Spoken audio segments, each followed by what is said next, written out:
¿Qué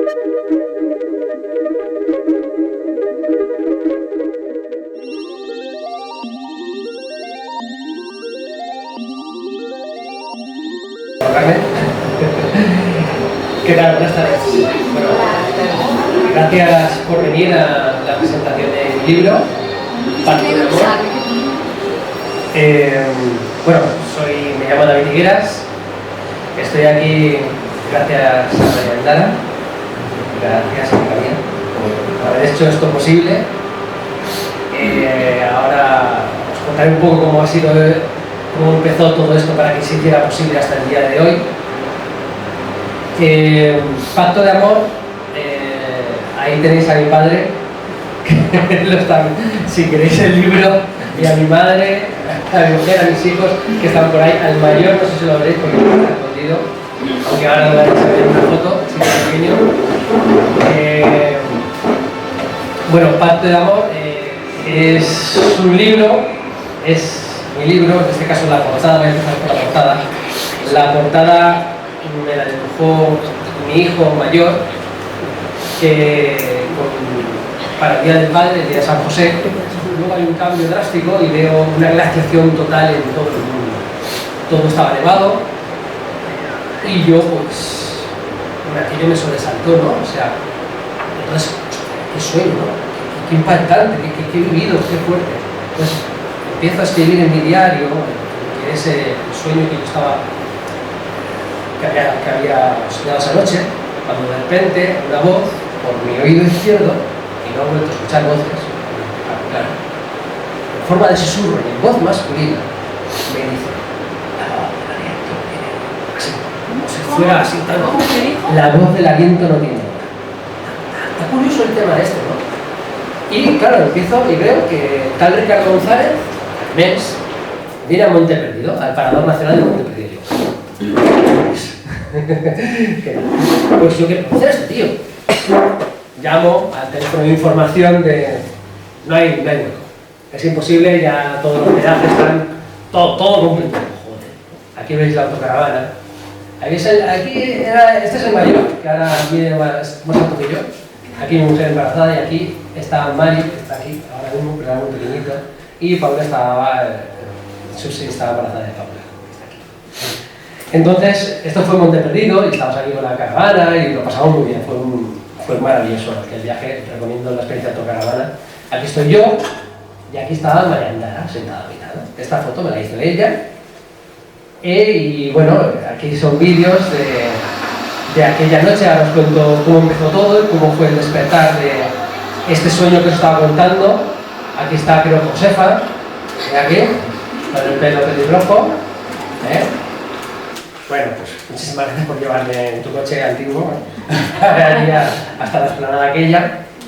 Y ¿qué pasó aquello, no? Para que yo me enlazara con este sueño a lo que os he contado este rollo al principio, con lo que íbamos a vivir esa noche, ¿no? Yo estaba allí y lo primero que hace Ricardo González cuando llega es empezar a hablar de hoy.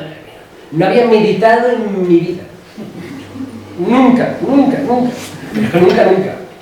Pero aquí, y esto es cerrar como un círculo, la gran maestra, que había hecho peluquería como yo, que era yo peluquero, me dice: confía, o no juzgues, ¿no? Algunas palabras sabias, me dijo. Oye, me relajó. Y aquella meditación fue una pasada. O sea, fue mejor que el Dragon Khan 1000 veces. O sea, inolvidable. O sea, aquí ya fue una meditación diaria, visualicé cosas, pero claro, lo que quedaba por llegar, estábamos ya aquí preparados, y María Andara y Josefa, aquí pues nos sentamos en una especie de círculo, aquí lo veréis, en la explanada de Monte Perdido, muchísima gente, todos abrigados hacia el frío, imaginaos. ¿Qué pasó aquella noche para que todo empezara, para mí, un despertar, ¿no? de conciencia en sí? En este caso, os puedo poner esta foto del frío que hacía. Yo no iba muy abrigado, iba con unas prendas que me había dejado el primo de la mujer de Susi, y con la chaqueta hasta Adidas. Ahora no lo cuento porque quería sacar esta foto. Bueno, pues llega un momento en que estamos meditando, y yo de repente empiezo a notar, nos dicen que pusiéramos las manos así en plan de recepción. A ver qué pasa. Om, om, om. Y de repente yo noto las yemas de mis dedos como me empieza a pinchar los dedos, pero de forma salteada. Entonces, claro, abro los ojos, porque estaba meditando, abro los ojos y me veo que mis manos eran blancas, pero irradiaban luz, sobre todo por los laterales. Veía que yo salía, de mi mano salían luces, o sea, era luz, o sea, podía, o sea, y yo, esto es las rayas de la Adidas que reflejo de la luna están aquí en las manos arriba. Esto no puede ser, o sea, esto científicamente no es una meditación. María Lara estaba ahí conmigo, yo de repente estoy recogiendo y empiezo a oler muy bien.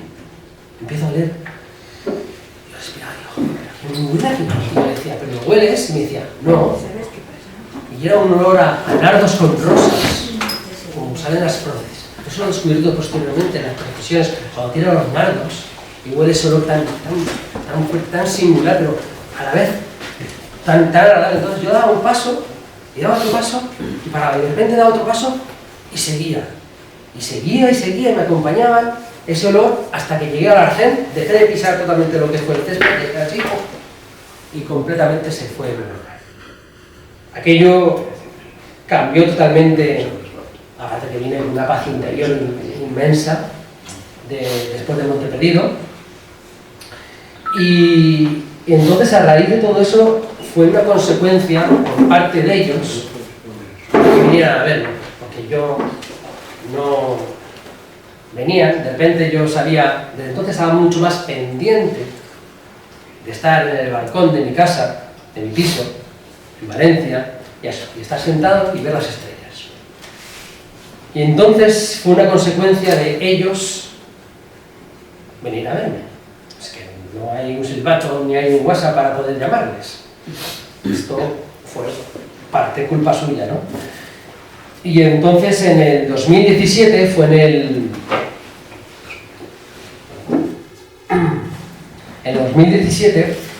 el boom que un día yo decido a pasearme por la huerta de Valencia, vivo muy cerca de la huerta, y aquí tengo un camino del Calvario que cabe un tractor, estaba un pequeño asfaltado, y yo, bueno, tengo la rodilla operada, y entonces, bueno, decidí sentarme en este montículo. Y entonces, ¿qué contaba al principio este sueño? Bueno, y pensando en ese fin catastrófico del mundo, y yo, bueno, si fueran ellos, no sé por qué, si fueran ellos me dieron una señal. Conforme yo bajo de aquí, cuando estoy aquí sentado, yo estaba aquí, me da por darme la vuelta y me veo el objeto, esto era por la tarde, 20 de mayo del 17, por la tarde, así. Un objeto aquí, detrás de mí, que estaba parado, pero su eje exterior se movía y el centro estaba parado. Aquel aparato empezó a hacerme haces de luz, azules, un azul que no he visto en mi vida, un azul que no me molestaba los ojos, que podía seguir viendo inclusive lo que yo tenía allí enfrente de ellos. Yo inclusive pude diferenciar que dentro del círculo, del lado circular del centro donde salían los haces de luz, eran hexagonales. Muchas veces cuando veo las películas de Marvel o de ciencia ficción, veo una cúpula llena hexagonal y digo, mira, se han copiado. Pero claro, eso no sé yo que lo he visto, ¿no? O sea, claro. Y claro, era negro, el fondo era negro, pero si tocabas, es como tocaban los televisores antiguos y desprendían colores, había vida en ese plano que me estaba haciendo luces, había luces rojas, amarillas, yo estaba fascinado, o sea, ya me daba igual el ovni, o sea, aparte del ovni, ella estaba allí, joder. Pero ya el cerebro, para que veáis cómo yo pienso, y el cerebro, esto es un globo de la patrulla canina. Que de los reflejos del sur que me están dando, y me están dando luces de luces. Pues bueno, como no tenía suficiente con eso para hacerme haces de luz, cuando yo estoy pensando esto, igual que cuando yo estaba pensando si fueran ellos, referencia al mensaje que Dios ha dicho del fin del mundo, si fueran ellos, pues es un globo de la patrulla canina. Coge el aparato y dice, pues sí, se pone de plano, porque estaba de culo, y se vuelve negro completamente. El aparato se vuelve negro. Hostia. Pues no es un globo de la patrulla canina. O sea, pues si tenías alguna duda, o sea, en ningún momento recibí ningún comunicado. Sí que días anteriores y posteriores vi objetos luminosos bajar, subir, izquierda, o sea, vamos, que me estaban haciendo ahí un seguimiento bastante fuerte, creo yo. Conjuntos, con grupos de amigos, maravillosos. Cuento experiencias en el libro, cuento, porque ya sí llevaba un diario de avistamientos, de lo que me transmitían, cada vez que me hacían haces de luces. Hubo uno concreto que recuerdo perfectamente, que venía cansado de trabajar y me senté, eso que haces en el sofá, bueno, en la silla, en una hamaca. Ya estoy aquí, ¿no? O sea, ya acabó el día. Y de repente aparece una estrella, ¿no? Estoy aquí, ¿no? Y de repente aquello se hincha como si fuera la luna. Se hincha, se hincha, se hincha, se hincha, se hincha. La sensación de amor, de plenitud, de abrazo, o sea, mirad, o sea, era tal lo que transmitían estos seres, como uno puede decir, pacto de amor en cada avistamiento, en cada acercamiento que he tenido con ellos. Y cuento amor y desamor, porque claro, tú quieres que el encuentro vaya evolucionando de una manera, pero como tú piensas, ¿no? Y a veces esto no se controla. Cuento que tengo una serie de avistamientos de 2 o 3 días seguidos, en la que ellos aparecieron a las semanas en el mismo objeto, misma escena, diciendo que aquello se había cancelado, se había anulado. Entonces me enfadé mucho. Me enfadé tanto que lo mandé a tomar viento. Sí. Porque si yo quedo. O sea, vamos a ver. La tontería la justas. Y le dije, esta vez me enfadé, ¿y para qué tanto? ¿Y para qué esto? ¿Y para qué? ¿Y para qué? ¿Y para qué? ¿Y para qué? Y ya me da igual lo que me hiciera el Oni. O sea, me cojo, me meto dentro y digo, ¿qué cojones pasa aquí? O sea, claro, o sea, ¿qué pasa? O sea, ¿qué es esto? ¿Esto qué manera de jugar con la gente? Sí, wow. Es que, vaya, lo veíais, ¿no? Del año 90 y tantos, ¿eh? Abrió camino él se llevó un montón de palizas. Y luego, pues, el fenómeno ha ido cambiando también. Creo que estamos en una época mucho mejor que antes, la verdad. Pero yo también tenía que, en la cabeza, yo soy muy Beatlemaníaco, y yo, en este caso, él tuvo una experiencia. La portada de Pasaporte a Magonia, Jacques Vallée, dice mucho de lo que es en sí el fenómeno, porque ellos tienen la posibilidad de, según el contactado, manifestarse de una manera u otra, para que el contacto sea más liviano para el contactado. La primera pareja interracial que tuvo el encuentro fue Betty Barney Hill, en el año 57. Ella, inclusive, posteriormente de la muerte de él, escribió un libro indicando que el fenómeno no era tan malévolo como lo querían pintar, como se lo querían poner a la gente para que tuviera miedo. Luego Betty Anderson, en el año 67, el cual vio estas seres, lo que les estoy diciendo, estos monigotes dentro de la nave. A ella se la llevaron estos hombres grises, bajitos, y vio estos animales dentro de la nave. Su familia estaba con ella en ese momento, en ningún momento sufrió ningún daño, cabe decirlo, entonces es importante. Y mi querida amiga Próspera Muñoz, ella tuvo un contacto que luego 30 años después recuperó la memoria de poder estar contactada con unos seres que ella siendo una niña les pidió un vaso de agua y se fue con ella, con su perro también, que el perro se lo llevaron también. Ella tiene un implante.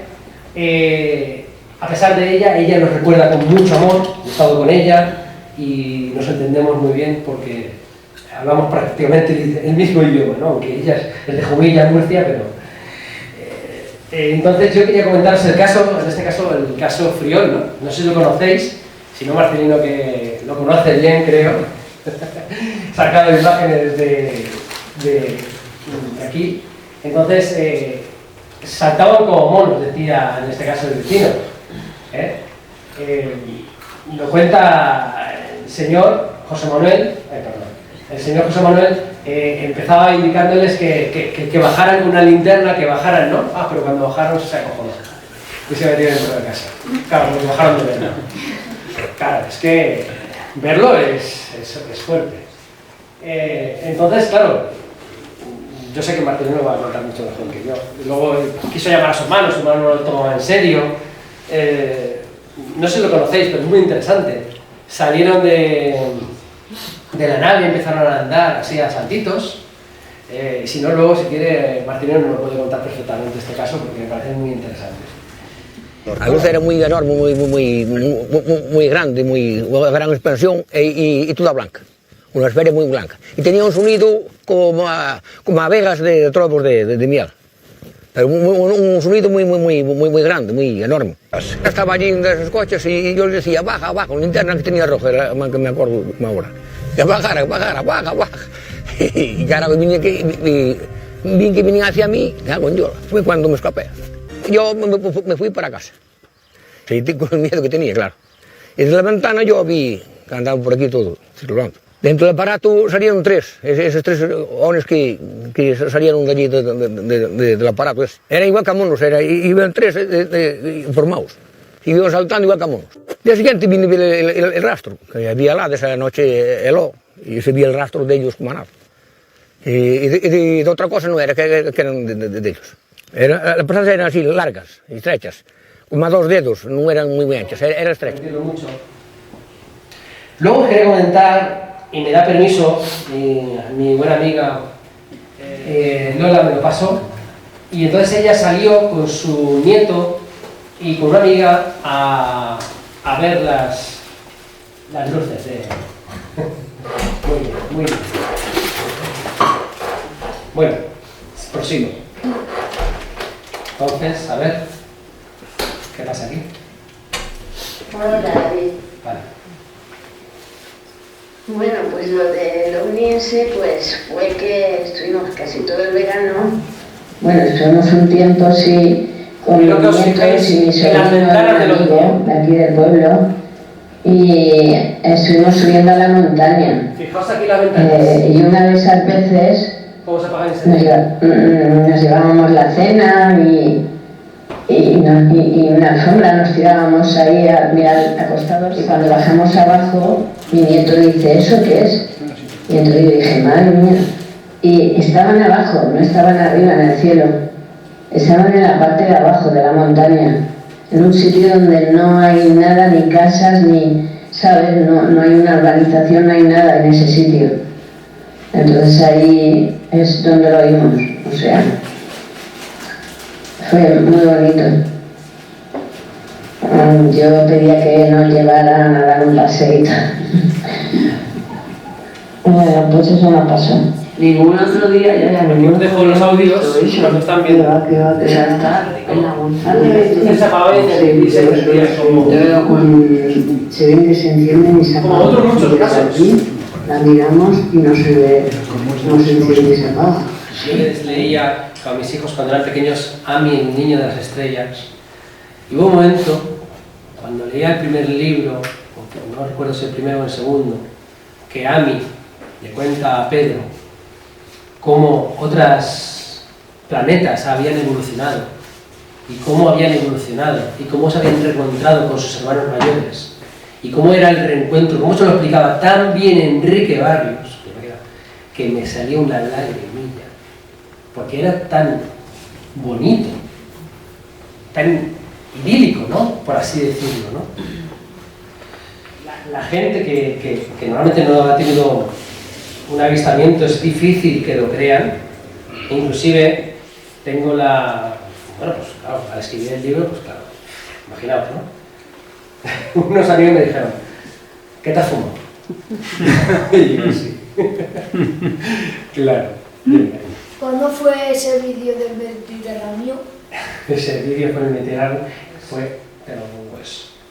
Dime, cariño. Había un vídeo que mostraba con unas luces, 3 luces. Sí.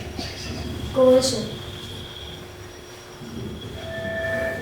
Y ese ya no es OVNI, es elaborado por ellos, ¿no? Sí. Por lo que quieren hacer creer que este fenómeno es normal. Sí, Por la información que yo tengo, sí, sí. eso no es extraterrestre, es terrestre. Sí. Entonces, ¿por qué las meditaciones? ¿Por qué hacer meditación? Aparte que es buena para el cerebro, y nos libera, y nos desestresa. Steven Spielberg, con la ayuda de Joseph Alexander, aquí, esto que oímos en la película de Encuentros en la tercera fase, na, na, na, na, na, es un mantra. Cuando mentalizamos, es un llamado. Lo que veíais ahí con el brazo, así. Muchísima gente ha tenido encuentros con seres altos de 2 o 3 metros, con los ojos rojos, con miedo, que no viene a comer. Eso es así, lo hablan. ¿Qué pasa? Que es el miedo innato que tiene el ser humano a tener un encuentro de estas características. Es complicado, pero cuando perdamos o contra mayor información tengamos, perdamos ese miedo a ese encuentro y que nosotros somos capaces de dominar la situación completamente, es imperante que el ser humano tenga conciencia de que el planeta, yo espero que JJ Benítez no tenga razón y que en el 2027 ya no pase nada. Como en el sueño que yo tuve, yo lo que estaba viendo es una glaciación. Una glaciación puede ser 2 cosas. Aparte del ámbito del todo el daño que estamos haciendo al planeta, A, una guerra nuclear, o B, un meteorito. Pero, sobre una pregunta, pero la primera escena que yo vi en el sueño, es que está todo negro. Es un negro que no es de noche. No es de noche. Y la gente hay un descontrol que yo no sé dónde va la gente. Pero nosotros podemos cambiar eso. Yo creo que a veces lo hablamos y creemos que, pues tenemos que tener esa esperanza, ese poder de nuestra mente, de poder mover las cosas, pero en masa. Pero no vamos bien. O sea, el sistema es que no vamos bien. O sea, podemos ser positivos y tenemos que ser positivos, pero en realidad tenemos que cambiar muchas cosas globalmente para que esto vaya mejor. Siento ser pesimista, pero yo espero que podamos evitar esa catástrofe, pero independientemente hay esperanza en el sentido, aunque venga una hostia de tal calibre, igual nos ayuda a superar todo esto que tenemos en este mundo, saber que no estamos solos, que nos pueden ayudar hasta cierto momento, nos querrán ayudar, pero la evolución es nuestra, no son de ellos. Ellos, esto es vuestro planeta, aparte de que ellos han tenido cosas que ver, ¿no? Aquí le tocan un montón, ¿no? Pero creo que tenemos esa capacidad de poder cambiar los eventos. Creo que Jesús dio mucho ejemplo de ello, fue una única persona. Bueno, sí, yo puedo con mi granito de arena cambiar algo, y ya no por mí, sino por mis hijos, por los niños, lo hago. No por mis hijos, sino por los niños enteros del mundo. Deberíamos hacer ese cambio de conciencia y de poder hacer algo mejor para este planeta. Bueno, muchísimas gracias por venir. Venga, Marcelino. Venga, acércate, ven. Venga, Por que favor, queremos acércate, escuchar. estamos aquí en Clavinas. Queremos escuchar. Venga.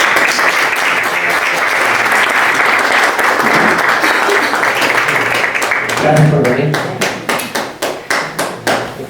Bueno, gracias. Es la conferencia de él, no tenía yo que estar aquí diciendo nada. Pero me hizo gracia de que sacase a relucir el caso de Frío, que está muy cerca de aquí. Y ocurrió el 7 de marzo a las 12:30 de la noche. Ya había empezado el 7 de marzo. Tengo la garganta un poco magistrado anteriormente durante un siglo. Hubo 451 avistamientos en 4 meses. Empezaron en noviembre del 95 y terminaron en abril, más o menos por estas fechas, pero aún hubo un goteo posterior, del año 96. El caso de Ferrerías fue el caso más significativo de todos, porque yo lo investigué con otros compañeros que vinieron de Coruña, Miguel Pedrero, que lo conocerás, José María Lesta y otros, y nos enfocamos a Frío a ver qué es lo que había pasado allí. Y tuvimos la suerte de hablar con este chico, con José Manuel, que tenía 38 años de aquella, y nos contó lo que le había ocurrido. Como ya teníamos algunos casos recopilados similares, pero no con la intensidad de esto, pues yo sabía que José Manuel estaba diciendo la verdad. Porque él no podía saber que un mes antes yo había recopilado un caso cerca de la localidad de Muimenta, entre Muimenta y Villalba, a las 8 de la noche, casi idéntico al de José Manuel. Él no lo sabía, ni se había publicado, ni mis compañeros de Coruña lo sabían. No lo sabía nadie. Y era exactamente lo mismo que contaba José Manuel, pero sin la presencia de humanoides. Entonces, cuando un mes después José Manuel aparece en la prensa contando esa historia tan tremenda, pues claro, la historia en sí llevaría 2 o 3 horas que os la explicase aquí, lo que hubo antes de que se produzca el avistamiento y todo lo que vino después. Sería muy largo de explicar. El avistamiento en sí es que este hombre venía de comprar, y doy fe de ello porque lo vi en su casa, lo que tenía ahí encima de la mesa de la cocina, 2 botellas de 1,5 litros de Fanta. O sea, no venía bebido ni borracho ni cervezas. Y una de Coca-Cola. Eso es lo que venía de comprar de la cantina a las 11 de la noche. Y iba para su casa con la moto. Y cuando llegó es una aldea pequeñita, Ferrerías, y la casa de él está separada unos 100 metros de la casa de su hermano. Y son todo praderas, con algunos árboles, algún riachuelo por allí, y está a unos 100 metros de la carretera general que une el Lugo con Villalba. Entonces él, cuando llega a la puerta de su casa, aparca la moto, se baja y observa que encima del alto de Portonovo, hacia la zona que desde esa altitud se podría ver Santa Eulalia de Bóveda, el templo de Santa Eulalia de Bóveda, pues encima del monte de Portonovo había una luz, pero era una luz que se movía en una esfera pequeña, que se movía como una pelota de tenis de derecha a izquierda y se paraba. Entonces lo que hizo fue sacar la linterna que llevaba en el mono y que estaba con el mono de trabajo y empieza a mover la linterna así. Y entonces aquello empieza a moverse con más intensidad. Y él empezó a decir que bajaran. Y de repente la esfera se descuelga encima del monte, a la altura de los pinos, de las copas de los pinos, y se viene hacia él, 1,5 kilómetros, en línea recta, descendiendo más hacia la pradera que estaba justo al lado de la suya, de su casa. Y entonces en ese momento él se acojona totalmente, porque claro, lo que ha ido y lo que va creciendo según se acerca es una esfera del tamaño de una casa de 3 pisos. Enorme, de color amarillo fuerte. Y dentro de ella, cuando se queda quieta, él nos hace una descripción muy curiosa, que no tenía, porque sabe José Manuel que no tenía ni puñetera idea de ovnis. Lo que dice es que la esfera se queda quieta a 52 metros exactamente, porque lo medimos, dónde estaba él y dónde se colocó la esfera. Y lo que encontramos donde se colocó la esfera era un aparato enorme que no hacía más que un zumbido como el de un enjambre de abejas. Curiosa descripción la que hace José Manuel, porque no tenía por qué saber que en muchos avistamientos el ruido típico de esas esferas es ese. Bueno, pues se queda quieto mirando aquello y nos describe lo que hay dentro de la esfera, porque la esfera no era transparente, no se veía el interior, pero se veían las siluetas que había en el interior. Y nos dijo que había 5 individuos de más de 3 metros de estatura, de pie 3 en el centro de la esfera, y la esfera giraba y los 3 que estaban en el centro no se caían, permanecían de pie, y giraban muy despacio. Y luego había otros 2 del mismo tamaño que estaban uno tumbado a una contra, digamos, pónganse ustedes dentro de una esfera y ya se acordarían lo que es. Él lo describía como en el tambor de una lavadora. Y decía, estaba tumbado así uno y tumbado así el otro. Y los otros 3 en el medio de pie. Giraba y ninguno se caía. Dice, y los que estaban en los laterales, no sabía cómo describir, como si colocas un anchoa en el tambor de una lavadora. Toma la forma del tambor y así está. Dice, pero medían entre 2,5 metros y 3 metros. Dice, si no más, decía él. De repente, según está viendo esa escena a 51 metros, cuidado, que es lo que puede haber, yo no sé, calculo mal, pero de aquí a la casa de Hildara supongo que haya pues unos 40, 60, 80 metros. No lo sé. Pero está a esta distancia. De repente, él con la linterna en la mano, toda la zona aquella donde estaba la esfera y su finca iluminada totalmente, al fondo de la finca hay un arroyo, todo aquello permanecía a oscuras, porque la esfera amarilla iluminaba solo la zona donde estaba ella. ¿Y qué es lo que ocurre? Pues que de repente se abre una franja, desde, no como una escalera, sino como una de luz de colores del arco iris hacia el suelo, hacia el suelo de la finca. Y la esfera se supone que estaba prácticamente posada en la finca. Y de ahí aparecen 3 individuos pequeñitos y uno le pone las manos encima del hombro a los otros como si jugaran al tren, dice José Manuel. Entonces bajan a cámara lenta como si flotaran por esa rampa de luz y en el preciso instante en que tocan el suelo, la pradera, empiezan a botar a una velocidad tremenda y se van en dirección a la parte de abajo del arroyo y se pierden en la oscuridad los 3. Y medían 80 o 90 centímetros, no medían más. Las cabezas eran muy gruesas, grandes, llevaban un traje ajustado oscuro. Decía, saltaban como monos, que lo dice ahí en el periódico, saltaban como monos porque cuando tocan la pradera empiezan a saltar los 3 a la vez, pero sin soltar las manos que le tenían puesto en los hombros uno a otro. Ahora os diré por qué es muy importante lo que está contando José Manuel. Entonces esos 3 individuos se van, mientras los otros 5 continúan dentro de la esfera, porque la esfera en principio, que sepamos, traía 8 tripulantes. Bueno, se pierden en la oscuridad. José Manuel también se pierde, pero pierde los nervios. Y se mete corriendo en casa. Y se mete debajo de la cama. Y primero, cuando empezó a ver se habla de que él va a buscar a su hermano y tal, sí, en efecto, pero fue cuando él llega y ve la esferita aquella bailando y le hace así todo. Entonces él va a la casa de su hermano con la moto, lo llama, pero no quiso bajar, estaba en la cama y no quiso salir.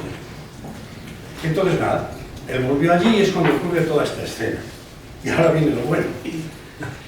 José Manuel al día siguiente empieza a contarle a todo el mundo lo que ha visto, lo que ha pasado, tal. En efecto, sale en la prensa, nosotros vamos allí y encontramos sacamos moldes de escayola, que vamos, yo le llevé los moldes y se los di para él, los hice yo. Bueno, los moldes eran así de grandes, de las huellas, porque uno de los grandes se bajó a controlar a ver dónde estaban los pequeños. Y entonces se podían seguir las pisadas de 1,40 metros, las zancadas, desde la nave hasta el centro de la finca. Se seguían perfectamente, íbamos poniendo un palito donde estaba cada una y llegamos hasta el centro de la finca. Y ahí, el individuo que iba pisando de puntera, en el centro de la finca se debió de quedar quieto y pisó con el pie entero. Y la finca, o sea, la pradera subía hacia abajo. Debía de pesar 250 kilos o por ahí. Entonces, ahí sacamos el monte de Escayola y lo llevamos a la Universidad de Santiago. Y le dije, con un tierra de la zona, de allí mismo, y que nos dijeran qué tipo de animal podría corresponder, si era un oso, ¿qué? Y nos dijeron que después de consultar las bases que ellos tenían, que no correspondía a ningún animal conocido en Europa. A ninguno. Que aquella pisada, con aquellos dedos extraños metidos hacia abajo, aquello no correspondía a un animal conocido. No le contamos la historia de dónde procedía aquello, ni mucho menos, solo dijera eso, ¿va? Va, vamos a ver, tengo la boca seca. Es que no me esperaba que este hombre me hiciera hablar. Bueno, quiero decir que el caso de Ferrerías es uno de los avistamientos más impresionantes que se han producido. Vino hasta un equipo de la televisión rusa entonces a entrevistarlo y estuvo perdido. Un equipo de la televisión polaca en el año 96. El caso dio la vuelta al mundo. Y es uno de los avistamientos más importantes por un motivo que os voy a decir. José Manuel era un hombre de unos conocimientos muy limitados. Gracias.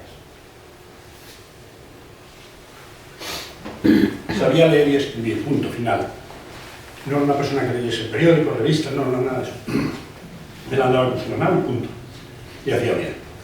Porque para que te estén contando trolas, entrevistas, televisiones y eso, pues eso es que salió para nada. Bueno, lo curioso es que la descripción que hace de los 3 individuos que se bajan de la nave a cámara lenta por una rampa de 1000 colores, la podemos ver en unas pinturas de hace 12.000 años que están en Tassili, en el sur del Sáhara. Esas famosas pinturas, yo se lo dije a Lorenzo Fernández en un programa no hace mucho, son el caso vital de que José Manuel dice la verdad. Porque en esas pinturas se ve esa escena. Se ven unos individuos bajando de una rampa de luz o de pintada a base de curva, y esos individuos le van poniendo con las rodillas curvadas, los pies y las piernas juntas, las rodillas curvadas, los pies juntos, todo, inclinados así y poniéndole la mano con un casco redondo, poniéndole la mano del hombro al siguiente. En el caso de Tassili creo que son también 3 los individuos que están en esa posición y es idéntica fotografía a lo que nos ha descrito José Manuel. Por tanto, lo que estaba viendo José Manuel ya se había producido y lo habían pintado los aborígenes del sur de Argelia, en el Sáhara, hace 12.000 años, porque esas pinturas, si una cosa no se puede discutir, es que esas pinturas, que las hay a montón en toda la zona esa, de Tassili, tienen entre 11 y 12.000 años. Eso es indiscutible. Ahora, que nos esté dibujando José Manuel, o nos dé la descripción exacta de cómo se bajaban de una nave 3 individuos de la misma manera que lo hacían en Tassili, en el sur del Sáhara, pues mira, José Manuel no es que mienta, es que dice la verdad de arriba abajo. Y luego el caso es mucho más complicado porque yo había hablado, como se estaban produciendo muchos avistamientos en Galicia, no teníamos ni idea de, o sea, la suerte de ver nosotros algo, ¿no? Todo nos lo contaba la gente, pues sí, pues aquí, pues allá. Bueno, sí es cierto que vimos en Aspontes, vimos algunas cosas extrañas, se grabaron, los llevamos a aquel programa que es del Mississippi, se grabaron cosas allí, y interesantísimas. De hecho, has puesto unas luces ahí que se parecían las de Aspontes. Y entonces yo llamé a un conocido que tenía, que era muy amigo del padre Felices, a un señor de Valladolid, era un curandero, y le dije, bueno, como tú ya has hecho con unos notarios, unos registradores de la propiedad, y has hecho varias incursiones en el tema OVNI, eres muy amigo del padre Felices, oye, aquí está pasando esto, llevamos ya 2 o 3 meses que esto es una pasada, pero nosotros no vemos nada. Y dije, ¿a ti te importaría, pues no sé, aquella cámara está grabando, ¿verdad? Sí. Dije, ¿a ti te apague? No, a ti te importaría... Pero es mía, no ya, que podamos hacer algo, o ver algo nosotros, porque es que estamos desbordados, no damos abasto a ir a Ferrol, al otro lado, para aquí, para allá, como Sancares. Digo, pero nosotros no vemos nada, ¿tú crees que habría alguna posibilidad? Y me dijo lo siguiente, Ernesto, ya te llamaré yo, tengo que mirar las lunas. Y no puedo decir más, porque está la cámara.